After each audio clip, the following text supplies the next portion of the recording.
Weight loss பண்ணும்போது இவ்ளோ டேஸ்டியா சாப்பிட்டு வெயிட் லாஸ் பண்ண முடியுமானா கண்டிப்பா வந்து முடியுங்க. அவல் உப்புமா, வேர்க்கடலை சட்னின்னு சொல்லிட்டு ரொம்ப டேஸ்டியான ரெசிபிஸ் எல்லாமே நம்ம வந்து அப்லோட் பண்ணிட்டு இருக்கோம். 30 டேஸ் வெயிட் லாஸ் சேலஞ்ச் வந்து நம்ம சேனல்ல வந்து போயிட்டு இருக்குது. கிட்டத்தட்ட 20 நாள் வந்து கடந்தாச்சு. அதுல நிறைய ஃபுட் ரெசிபிஸ் எல்லாமே நான் வந்து ஷேர் பண்ணிட்டு இருக்கேன் டிப்ஸோட. சோ அதோட லாங் வீடியோவை செக் அவுட் பண்ணி பாருங்க. இதுக்கு மேல உள்ள லிங்க் வந்து மேல ஒரு ஆரோ மார்க்ல இருக்கு இல்லையா, அதை வந்து செக் அவுட் பண்ணி உள்ள போய் பாருங்க.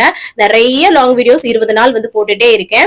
இதுவே இன்ஸ்டாகிராம்ல பாக்குறீங்கன்னா பயோலயும் ஸ்டோரியில லிங்க் இருக்கு. வேற ஏதாவது ஆப்ல பாக்குறீங்க அப்படின்னா டெல்லி தமிழச்சின் யூடியூப்ல போட்டாலே நம்மளோட சேனல் வரும். வெயிட் லாஸ்ல நீங்களும் வந்து கலந்துக்கோங்க. நீங்களும் ஈஸியா வந்து வெயிட் லாஸ் வந்து பண்ணலாம். ஏன்னா வெயிட் லாஸ் பண்றது பெரிய விஷயம் நினைச்சிட்டு இருக்கீங்க, அப்படிலாம் கிடையாது. ரொம்ப ஈஸியா வந்து வெயிட் லாஸ் வந்து பண்ணலாம். அதை தான் நான் வந்து ஷேர் பண்ணிட்டு இருக்கேன். நீங்க வெயிட் லாஸ் பண்ணலாம்னாலும் மத்தவங்க பண்றாங்கன்னா அவங்களுக்கு வந்து நம்மளோட வீடியோவை ஷேர் பண்ணி விடுங்க.